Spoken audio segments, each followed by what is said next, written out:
Hi, and welcome to Why Do We Do That, a psychology podcast that deconstructs human behavior from the perspectives of social scientists, psychologists, and others that use applied psychology in their work. I'm your host, Dr. Ryan Moyer. In this episode, I sat down with social psychologist Dr. Erin Westgate to discuss the topic of boredom. Erin is an assistant professor of psychology at the University of Florida. She earned her PhD in social psychology from the University of Virginia. Erin's research broadly focuses on the conditions under which people enjoy or do not enjoy their own thoughts. She has extended that work to the larger question of why people become bored, developing a new model of boredom that explains what boredom is, why we experience it, and what happens when we do. One of my key takeaways from our conversation was that boredom is a really interesting topic of research and more complex than I would have initially thought. It's also a very accessible topic due to the fact that everyone experiences boredom on a weekly or possibly even a daily basis. And much like other emotions that we may be more familiar with, like joy, sadness, and anger, boredom is an important signal about our behavioral patterns. It seems that if we can focus more on what boredom is telling us instead of the negative feeling we are experiencing, we can actually use boredom to inform our decisions. Also, it was interesting to learn that there are multiple reasons for being bored, and that if we want to employ strategies to combat boredom, we need to make sure the strategy fits the particular type of boredom we are experiencing. I promise that you will not get bored listening to our chat about this line of research. Enjoy. Okay, I'm joined today by Erin Westgate. Thank you so much for being on today. Thank you so much for having me. Erin researches a topic that I guess I have to say I am ironically very interested in, which is the topic of boredom. Was there anything in particular that drew you to the topic of boredom? So it's funny you ask because I don't think anyone really grows up wanting to be a boredom researcher. Like if you'd asked me when I was 8 years old, I would have said oh, I want to study sharks or I want to, be an astronaut. I wouldn't be like, wow, I want to grow up and study boredom. Right. And so I kind of got into the question by accident through this other research problem I was studying in grad school, where we were trying to get people to sit and enjoy being alone with their own thoughts. And that the idea here is people lead these busy lives, we're all stressed out. Wouldn't it be great if we just had a few moments alone where we can sit and really relax and sort of go on like a mental vacation? And so we brought folks into the lab and tried to get people to do it. And the one problem with our idea is that it didn't work. It turns out that people find this pretty boring. And even in one study, when we gave people the chance to shock themselves, like 67% of men and 25% of women chose to shock themselves rather than sit and enjoy their thoughts. And when we asked them why, they mostly were like, well, I was bored. And to your point, I got really interested in this question of not just why is thinking boring, but why is anything boring? What is boredom? Why do we experience it? What happens when we do? And that question was just such an interesting puzzle to me because there really wasn't all that much in the scientific literature at this point. This was back, more than 10 years ago. I don't want to say it's been a while. And I realized that we didn't have great answers to those questions. And there's not a lot I love more than a good puzzle. So I got really interested in trying to provide a few more answers than we had to what is this boredom thing we all experience. So we're going to talk a lot about sort of the situational aspects, that make people bored. But I did want to start by asking you about individual differences in proneness to Yeah. boredom, right? Because you can, it seems as though you can think of it as a state of being, like I'm bored, but it almost seems more interesting to think of it as these types of people have a tendency to experience boredom more often than these groups. Is it the case that there are certain groups of individuals that are more prone to boredom?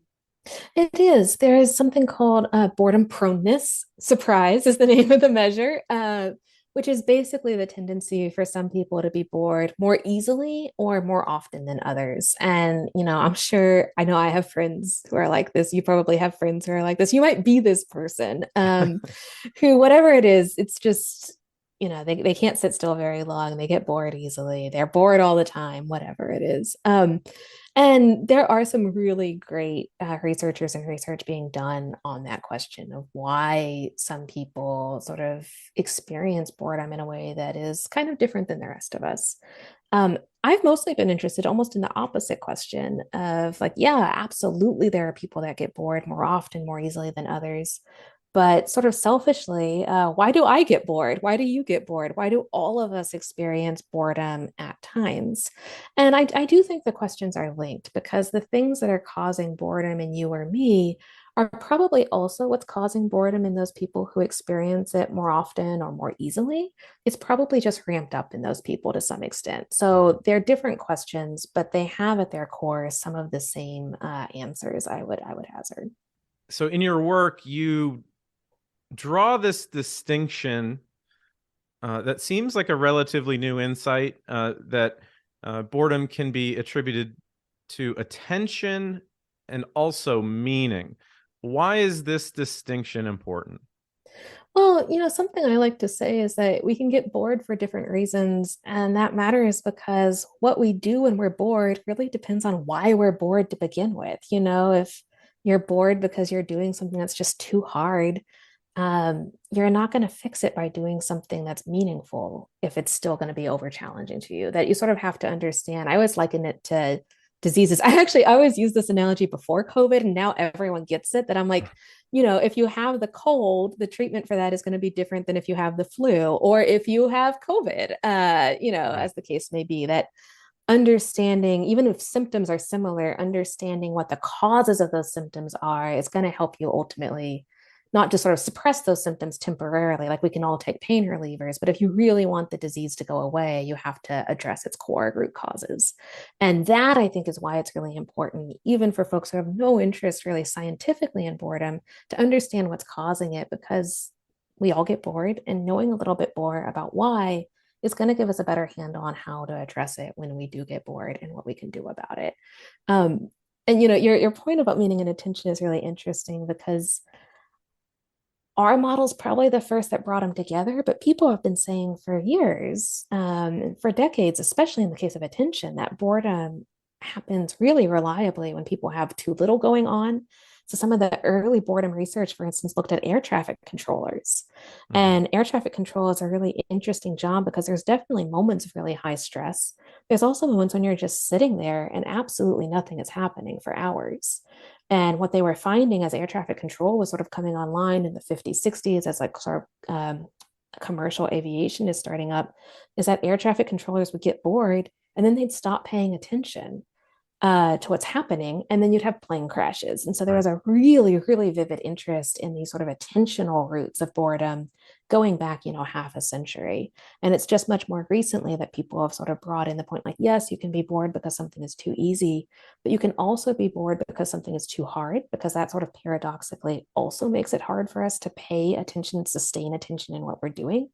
And you can be bored, as you said, because what you're doing just doesn't feel meaningful to you in the moment. Like I always say, Sudoku puzzles are like that for me. Like I can do them, they're fine, but I'm like, they like confront me with the utter pointlessness of existence. I'm like, why am I spending my life doing this, what to me feels like meaningless thing?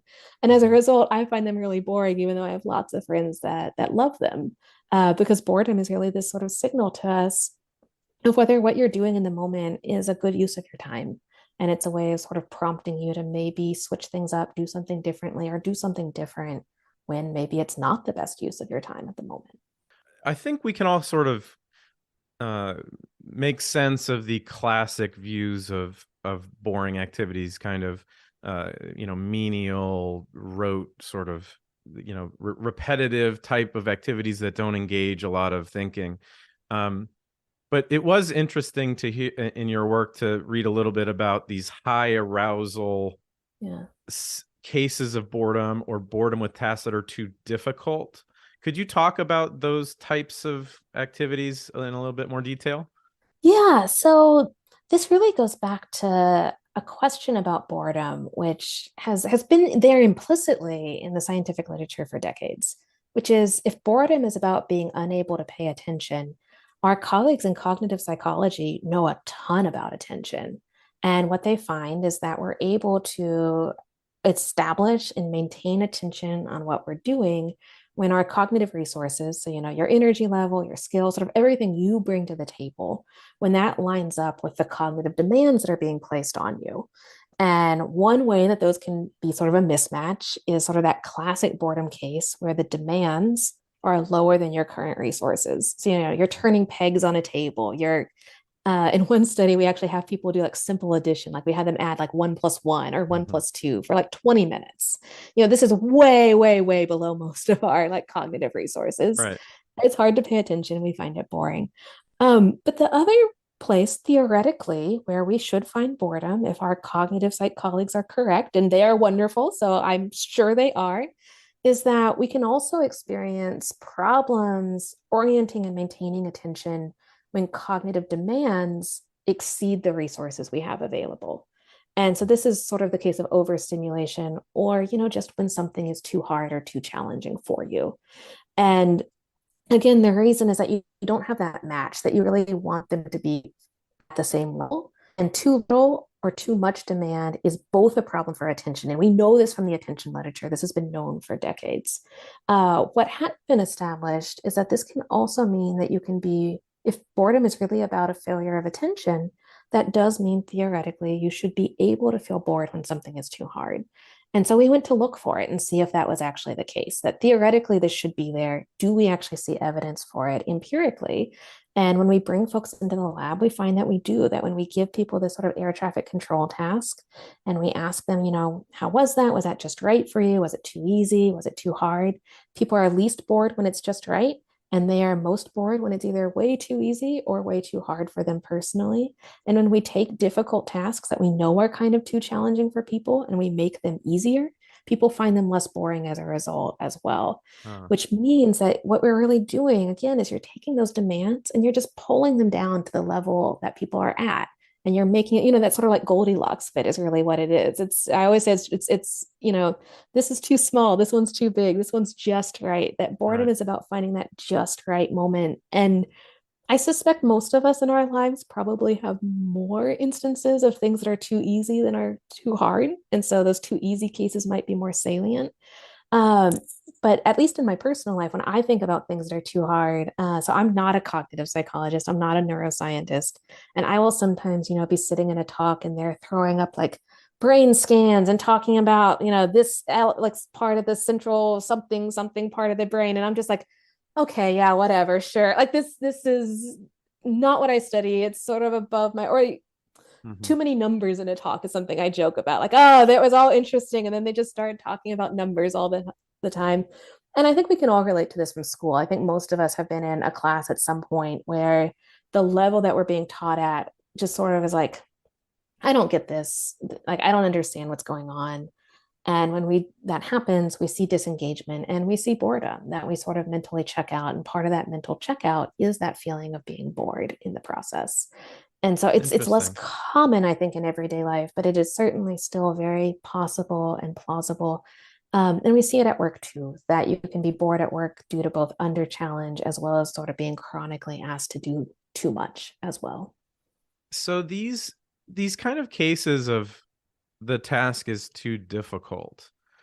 I was wondering if, since a lot of research has to kind of focus on asking people, how they feel, and they Yeah. report boredom. I'm curious if some individuals under these certain circumstances are saying they're bored when they don't actually have the proper language to Yeah. express their true emotion. Like they just don't have the Yeah. language for it at all. Like in the same way that some people will say they're they're angry at another person for Yeah. something they did, but an emotion researcher would say, well, no, they're sad, they're Yeah. disappointed, they're not really angry. I'm curious if there are some instances where boredom is just being confused for other emotional states. It's an interesting question, and in some ways, it goes right to sort of the central question in emotion research at the moment, which is what is an emotion and how do you measure it? And I think what we've circled around a lot is that the gold standard and the thing that we validate everything else against is self-report. So if I can't trust you to tell me if you feel sad or if you feel angry, is do I really have a better way of knowing? And like there are absolutely, not to minimize the issues with self-report. There are entire literatures on the problems with self-report. But ultimately, at the end of the day, they're the closest thing that we have to approximating what someone's subjective experience is. Now, that said, it is absolutely something I worry about. So, in like the study I mentioned where we brought folks in and we asked them, to do this air traffic control task, tell us how difficult it was, tell us how bored you were. One problem with self-report is that you can sort of get the answer that you want by asking the question that leads to that answer, right? So if I like show you a video of like a funny video of someone like falling and hurting themselves, and then I say like, how sad did you feel while you were watching that video? You'd be like, oh no, I'm a bad person, I should say I'm sad, because like now that's what you're asking me about, that I'm you definitely have this sad, like, yes. yeah, I'm definitely sad, I'm But definitely you are not laughing at smiling. that, yeah. um but what we can do to try to get around that, and what we've done, at least in our own work, is ask people about a variety of emotions. So don't just ask them how bored they are, but also ask them, how anxious did you feel? How frustrated did you feel? So even if it's not occurring to people to sort of spontaneously label their feelings as one of those states, or at least prompting them to consider, like, is it possible you feel frustrated right now? Is it possible you feel sad right now? Is it possible you'll feel angry right now? And what happens when we do that is we find that people do say that they're bored in those sort of too hard, over challenge situations. But they also say they're frustrated. And I think that's the high arousal point that you were bringing up earlier, is they sort of say they feel agitated, they feel frustrated, that it's a very different type of boredom experience from feeling bored because what you're doing is too easy. And I think if you talk to people in everyday life about our everyday experiences with being bored, that matches up, that we have this sense that there are different flavors of boredom that we experience. They're not all that prototypical, oh, I don't have anything to do kind of feeling. And I won't get into the details of it because it would be boring, but we can look sort of statistically at whether taking into account how agitated people feel, how frustrated they feel, if that changes the link between boredom and difficulty. And what we find is that it doesn't. That what really seems to be happening is that yes, people are bored, and yes, people are frustrated, and that they're sort of trying to reflect this sort of just sort of composite mixed experience, that it's not just purely one, that we can have mixed emotional states. And that case of over challenge seems to be one of those cases that invokes a lot of emotions. So, yes, people are bored, but that doesn't mean that they're not other things and feeling other things as well. Yeah, yeah, that makes a lot of sense. When you think about it as your hypothetical of the academic talk that's too difficult. I thought that was a perfect kind of example Yeah. of this isn't I don't have this isn't a case of the task is so simple. I'm not challenged. You just can't process the information that's coming in, and it seems as though it would pair kind of these negative, overwhelmed types feelings with boredom. Like it's both, right? You're experiencing It, both at the same time. it is. And I think Yeah, how exactly you feel about that boring talk kind of depends on what the talk is and right. how much you care in other ways too. If I'm just sitting there and it's a guest speaker and it doesn't matter, I might be bored, but be like, okay, well, whatever. Um, on the other hand, if it's uh a talk that has high stakes where I really need to like know what's being said and pay attention, and maybe you're a student in a class and you're going to be tested on it, Yeah. like yeah, you might be bored, but you also might be frustrated and you might be angry that like this is coming in at a level that's too hard because the stakes for that are higher. Right. So after thinking about this a little bit, I started to think about trends in boredom, in the sense I'm sure we probably don't have a ton of data looking at boredom trends over the last 50 years. Maybe we do, but um, it got me thinking about 50 years ago, it seems as though maybe more so in children than adults, but it seemed as though we had an environment that had a high likelihood of boredom. You picture the maybe some kids over the summer, and they don't know what they want to do, and their parents weren't as involved as they are today with their kids' activities. Mm. So kids sit around, they get bored, and they're basically forced to kind of create their own entertainment, which is, I'm basically describing sort of my upbringing. This is in the late 80s. But today it is a fundamentally different landscape, in the sense of when you look at children and they have, let's just say, smartphones and games at their disposal, it almost feels as though boredom has been wiped away completely, because there's always something that is almost 100% likely to grab your attention. I'm curious if, how would you characterize changes in boredom over the last 50 years? Is it just the case that boredom is now experienced differently rather than gone altogether? You hit on one of my dorkier wishes in life, which is to have a time machine. Hmm. And because if I had a time machine, I know there are many important things you could do with it. But what I would do with it is go back in time and give people boredom questionnaires, Hmm. because I really want to know the answer to this question. And it's an almost impossible question to Right, answer. right. It's funny that your sense is that boredom is decreasing, because what we see most common in the literature is, and the literature here is very rocky. There's not a clear answer, is what I'm going to quickly tell you. But to the extent there is any answer, what we actually seem to see is some claims that boredom has increased in the past decade or two. Like I said, this evidence isn't great. It's very, very small. It's based mostly on teenagers, that the percentage of teenagers reporting that they were slightly more bored has increased by a very teeny tiny amount, like over the past 10, 15 years. We really don't have what I would love to have, which is a really good longitudinal data set that has followed the same people over time, looking at whether they've gotten more bored and being able to compare changes in age versus changes in year. We do find that people on average tend to be less bored as they get older, but because most of that data is coming from these cross-sectional data sets that's asking different people from year to year, we don't know if that's because we get less bored with age, or if we are indeed getting sort of less bored over time. It's really nearly impossible to figure that out without the both pieces of data coming into the question. Um, one thing that I think is really interesting about boredom is if you look at the historical literature and folks that do like English and etymology and stuff, the word boredom itself is like fairly new. It didn't really exist in English until like the early 1800s, like late 1700s, early 1800s. It Hmm. originally it comes from the word a bore, like you are a bore, Ryan. And it was used mostly to sort of describe sort of insufferable people in conversation who would just drone on and on and on. And it sort of got changed into a verb and a noun in the English language over time. But there's a decent amount of discussion in sort of historical and philosophical circles about this idea that boredom may be a modern phenomenon.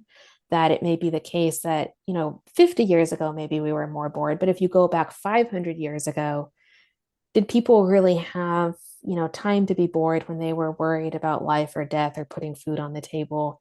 And the answer is we just don't know without that little time machine that I really, really want to have. Um, we don't know, if working in the field in the 1500s and, medieval Europe, whether those people felt bored like we would expect they might today, or if it was sort of a different landscape and you didn't have time to be bored. And so the question of whether people are more bored today or less bored today than they were, 50 years ago, I think it's really hard to say. I think certainly there's a sense in which things like smartphones have reduced sort of boredom with a lowercase b. It can stave off temporary feelings of boredom.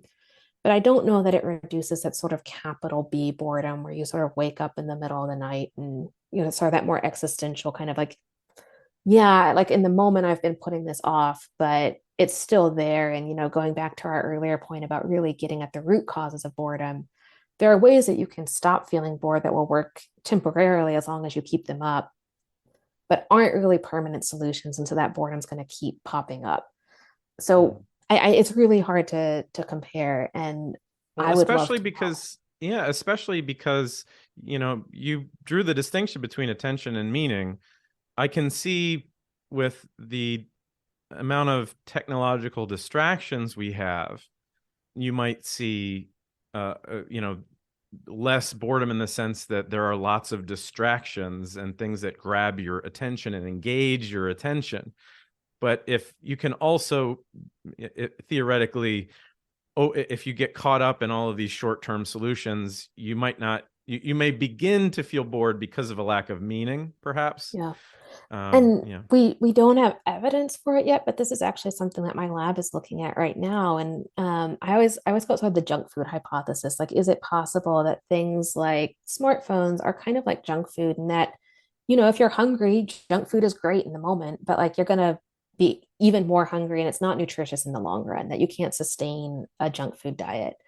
And whether that's also true exactly for the reason you just said about boredom, whether these things like, I've recently gotten addicted to Instagram. Somehow I held out for many years and now I'm on Instagram all the time. Is that really a deeply meaningful use of my time? Probably not, definitely not. And is it possible that, we only have 24 hours in a day, and the hours I spend on Instagram are hours that I'm not engaging in other potentially more meaningful uh, activities that would really keep me from being bored in the future. And I think that is sort of the danger there, that a lot of the things we know that are meaningful are also challenging and also hard. And so it can be easy to sort of offset and just do the thing that's easy, that's, which is often for most people these days, smartphones. Um, but if doing that is keeping us from developing sort of those interests or those hobbies or those connections to other people even that ask more of us but are also more meaningful, then yeah, I think it does potentially increase the probability that you're suppressing the feelings but not dealing with them. And we Yeah. know, if we know anything from work on emotions, like that is not a good long-term strategy. Yeah. You mentioned a buzzword I wanted to talk to you about, which is addiction. You were addicted to Instagram or TikTok or something like that. I was listening to another interview with uh, Anna Lemke, a psychiatrist, and she was talking about addiction. And she was discussing uh, sort of how we experience pleasure, and our culture is sort of saturated with these things that tend to spike our pleasure centers, our dopamine. And so whether it's a substance like nicotine or alcohol, or it's something very attractive on our smartphones. And she mentioned that because all of these ways in which we seek pleasure, they tend to spike our dopamine, and then our levels of pleasure sort of dip below the baseline after that. That the solution to breaking addictions with these things are to actually become more tolerant of boredom. And she was talking specifically about sort of the recovery community, people that are ideally abstaining from some hard substances. Could you talk a little bit about your thoughts on boredom as it relates to addiction, and perhaps is boredom, does it have some benefits that go along with Yeah. experiencing those states? That's a really interesting point about the boredom tolerance. I actually do have a little bit of work that we've even been doing about boredom and alcohol use and boredom and substance use.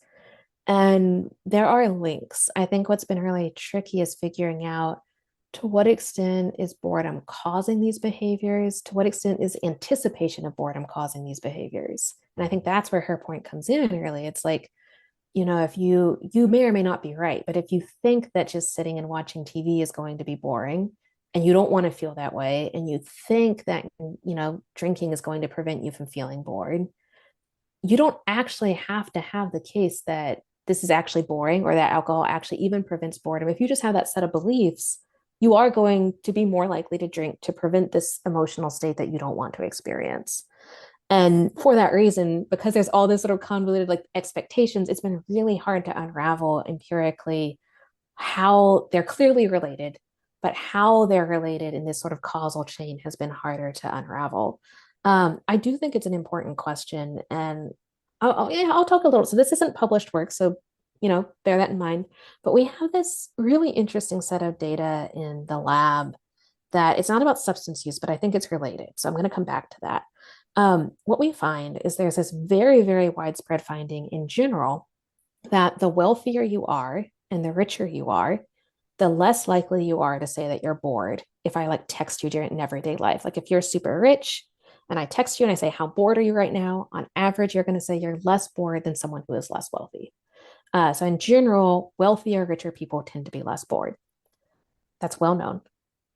Something really weird happens when we bring them into the lab, which is that when we bring them into the lab and we give them one of our standard boredom inductions, we find the opposite effect, that the wealthier you are, the more bored you report being during one of our lab studies, and the quicker you are to report that you're bored. And so what taken together we think is happening is exactly a tolerance issue, that wealthier people experience less boredom in everyday life because they're living sort of quote unquote more enriched lives. They have more control over what they're doing. They tend to have sort of more privileged jobs where they have more autonomy to do what they want to do. They certainly have the money to afford more leisure activities. They just have more control and more autonomy over their life, which means that they are less likely to be in situations where they're sort of stuck being bored. But that also means they have less experience being bored. And so when we bring them into the lab and we take away that autonomy, we take away that control and put them in that same boring experience that everyone else does, the people who have a lot of experience being bored, yeah, they're bored, but they're not bored as much as those wealthier, richer participants who aren't used to experiencing it. And that's what we think is going on here, that we think it's a tolerance question that's born of experience, that if you have experience being bored, you've learned ways to tolerate it. But then when we bring you into the lab and sort of put you to the test, yes, you feel bored, but you're not as bored and it's not as distressing as it is for someone who's not used to tolerating that feeling in their everyday life. And I think that's directly relevant to this question you have about what you do about boredom and substance use and the need to sort of be able to sit with being bored and not try to cover it up immediately. That is something that we seem to see some evidence for individual difference in. We haven't looked at whether that reflects downstream behavior, but I would be surprised if it didn't, considering that usually what we find with emotions is that if an emotion and behavior is linked, then the more you're feeling that emotion, the more likely the behavior is. So I think it's a really interesting question. And I think it's one which is probably right on the cutting edge of what we know, but a really important one that we should be looking at more, because I would be more surprised if we didn't see evidence for it than if we did. Okay, so I want to get into some boredom solutions. You talk a little bit about this in one of your papers. You discuss that there are sort of different ways of dealing with boredom depending on your abilities or your resources, and depending on what the ultimate cause of that boredom is. Let's just take one example to start with. A lot of my students contact me saying that their readings can be boring. They don't have the attention to focus on their readings for class. Why don't you lay the groundwork for some of these solutions for boredom? Yeah. So, one of the things that I like to say is that figuring out what to do about boredom depends on why you're bored in the first place. And so, if I was talking to one of your students, what I would say is, well, talk to me. Tell me what is it that is making reading this textbook difficult for you? And say, for instance, they said, I'm having trouble paying attention. I'd probably follow up and be like, well, how come? Is there too much information on the page? Is it too easy? And people are not always good at knowing. Sometimes it's hard for them to say. And so if they have a straightforward answer of like, yes, he assigned a terrible textbook, it's just impossible to read. It has all this vocabulary I don't understand. I'd probably say, great, let's stop and get you an audiobook and see if we can make it a little bit easier. Let's see if we can bring down the challenge of the text to a level that is easier for you to process. Most people find audiobooks a little bit easier than written books in this kind of context. Also, what else is going on when you're reading? Like, are you like in a busy room? Are there external distractions that are adding to your cognitive load that we could also bring down? Maybe you need to be in a quiet library, for instance, so that it's, you know, you don't have any competing demands on those resources. If your resources are already overtaxed by something that's really challenging and hard, the last thing we want to do is, be adding additional demands on that beyond that thing that you're trying to do. And if it is the case that you just assigned this really hard textbook, that should hopefully help and it should fix it. And they should be like, oh, wow, now I can engage in it. It's still kind of challenging. And, I might say, maybe have a cup of coffee, maybe study first thing in the morning, pick a time when your resources are sort of at their best. You're not trying to do this, at 11 p.m. at night after a long day, are you? And, setting yourself up for success by maximizing the resources you bring to the table and making that task as easy as possible. So, for instance, another thing I often advise students to do in that specific case is chunking, breaking it down into pieces. Don't try to read the whole chapter, try to read one section and then go do something else so that you're not trying to sustain attention for 2 hours. You're trying to sustain attention for 10 minutes, which is much easier for people to do. But say that's not the problem. Say they're like, no, no, no, like that's great. But the problem is that this textbook is really like, it treats me like an idiot. It's written at the level of like a kindergartner and like it's way too easy. Like I just like lose track because I'm just like, okay, obviously, I get it. Again, you would then think about ways to increase the difficulty and the demand. So, are there ways that you can make reading this text more challenging? So, maybe setting yourself a time limit, like you instead want to try to see how much you can read in an hour.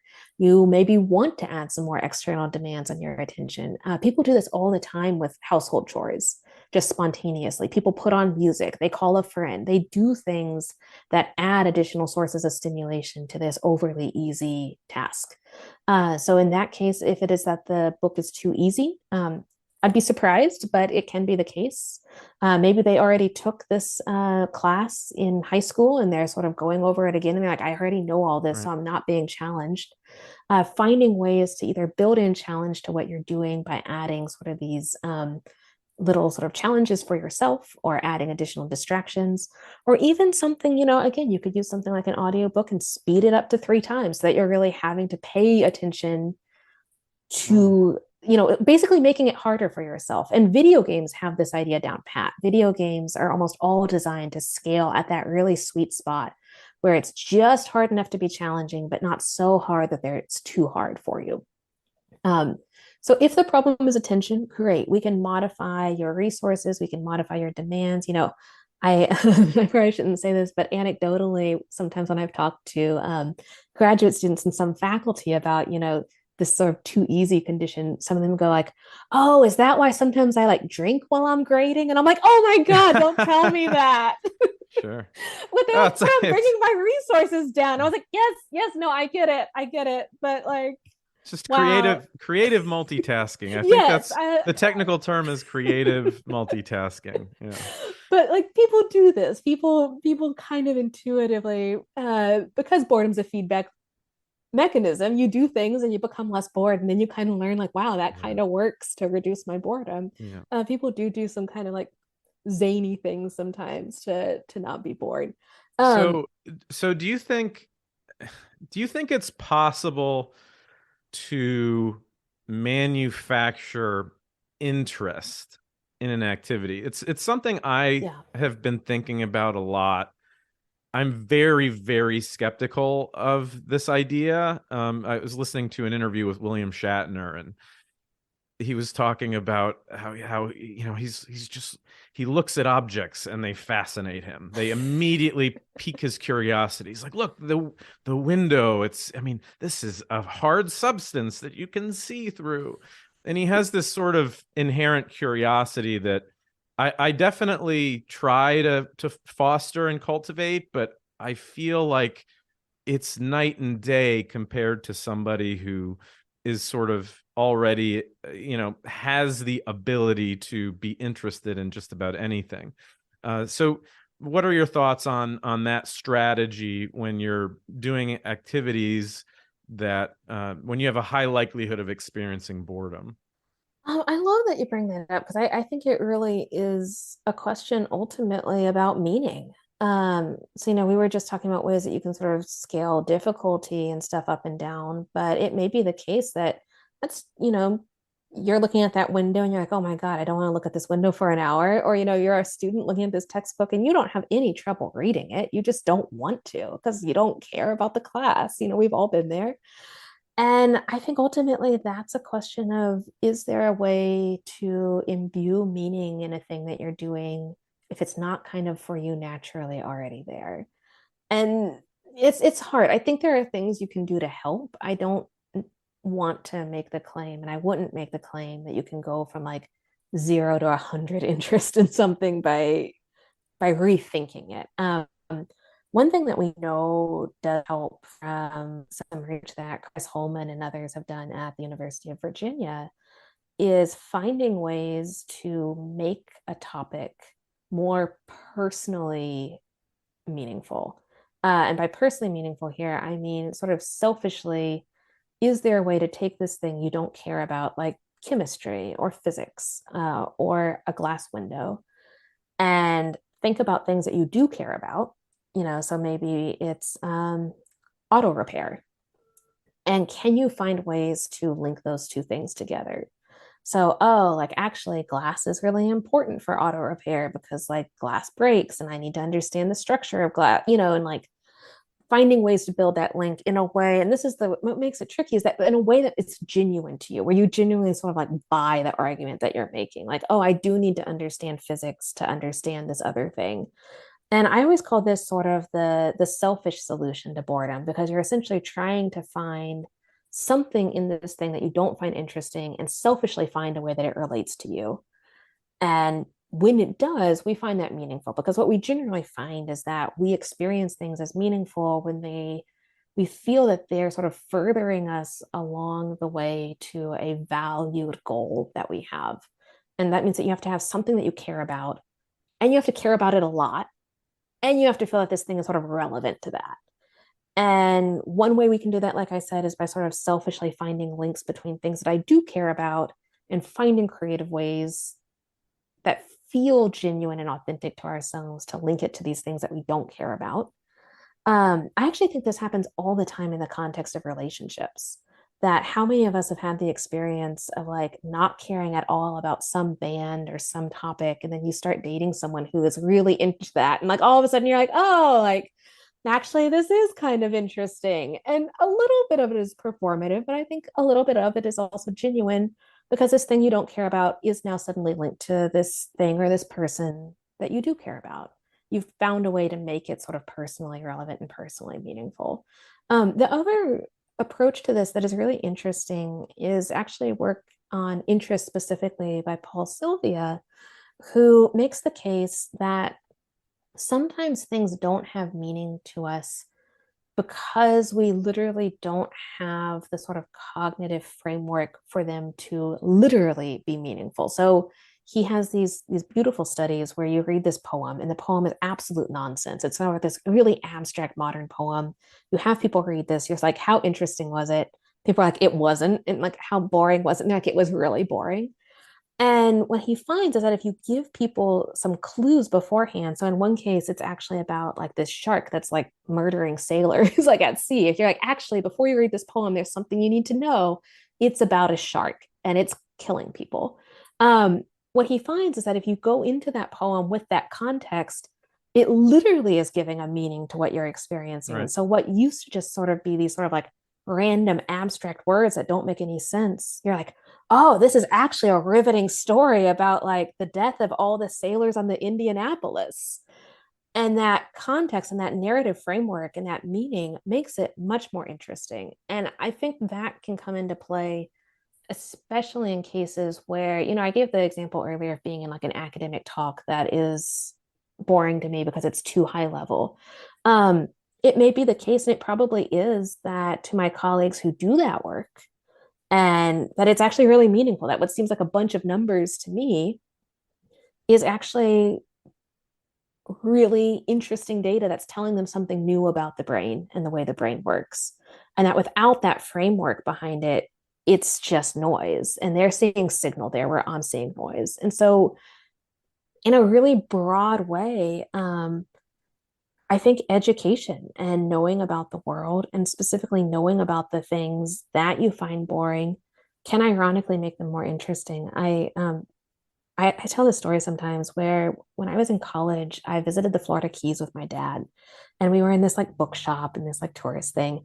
And there was this book there that like this bookshop was very clearly like hyping. Like they were so excited about this book. And it was like Marine Algae of the Caribbean. And I just remember looking at it and being like, who in the world would be excited about this book? This is like the possibly the most boring book I've ever seen in the entire universe. Like someone wrote this, someone photographed this, and someone's going to buy it. And I don't understand any of those people. And it's ironic because, fast forward 15 years, and I would be totally interested in that book today because since moving to Florida, I've become an avid diver. I'm super into like coral reef ecology and everything. And I'm like, oh my God, I've become one of those insufferably boring people my 20-year-old self was like rolling my eyes at. But of course, what happened was that that book became personally relevant. I grew the sort of understanding and background information to appreciate the knowledge that was in it, which made it more meaningful. And obviously, those changes didn't happen in a day. Those are changes that happened for better or worse, maybe, I don't know, over the course of a decade and a half. But I do think they suggest that we can foster and grow interest in things that were previously boring to us if we have sort of the requisite background to make sense and make meaning of them and find ways to make them personally relevant. I think that the trouble with that is that those are all really hard things to do. Right.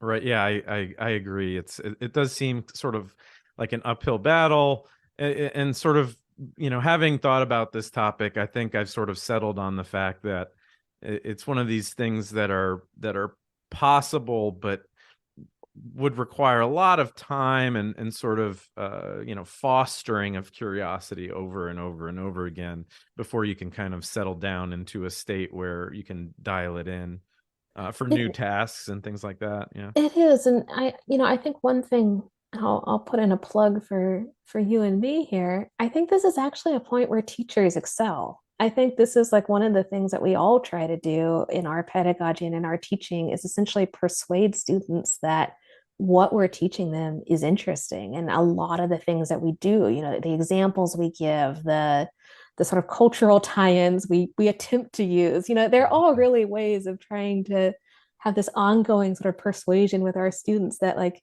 look, this is relevant to you. Look, you do care about this. Look, like it is meaningful. Like, don't you find it interesting, please? And I've definitely done a lot to help the medicine go down. yeah, Wrapping the pill in peanut butter is what you do with dogs, and then for students it tends to be the find a TV show or movie or game yeah. where you get to see these concepts. Yeah. And I think the advantage that we have there over trying to do it for yourself is that we get repeated attempts. We know the things that didn't work, and we have the ability to sort of be like, oh, like this example really resonates with students, so we're going to keep on using that. So I think it's something that maybe we can do for ourselves, but is that it's easier in some ways if someone else is there to help you do it for you, especially someone who's sort of been through the uphill battle of trying to help people find something meaningful and interesting.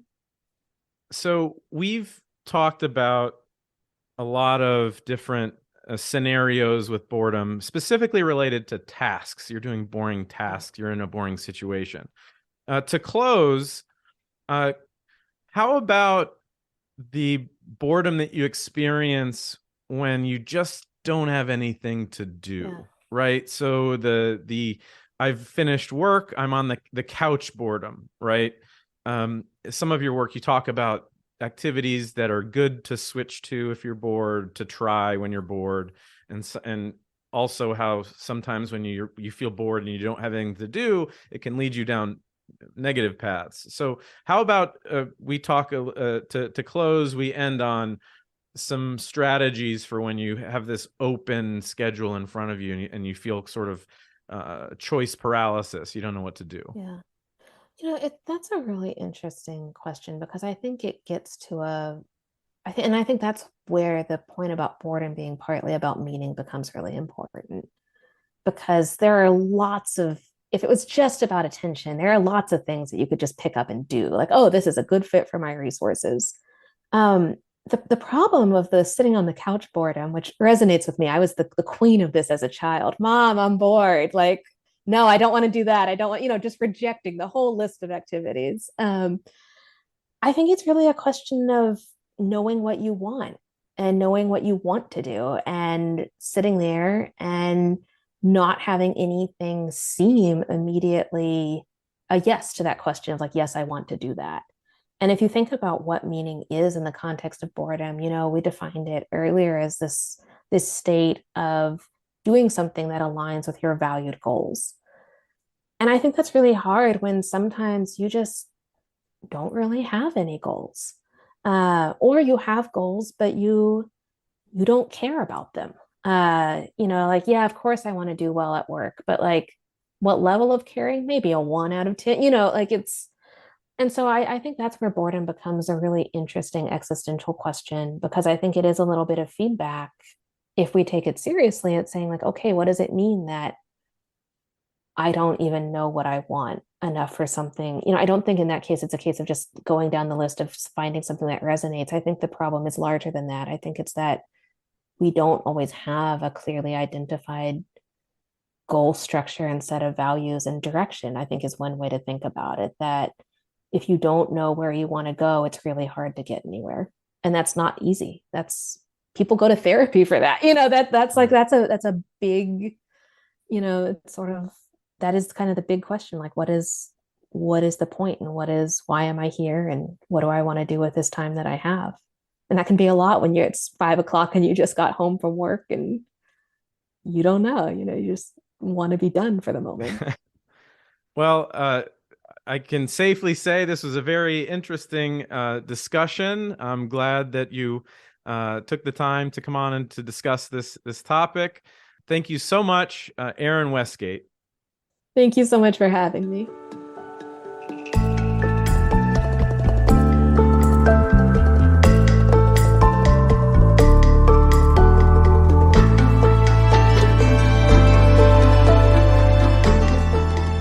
For more on Erin, visit erinwestgate.com. That's ErinWestgate.com.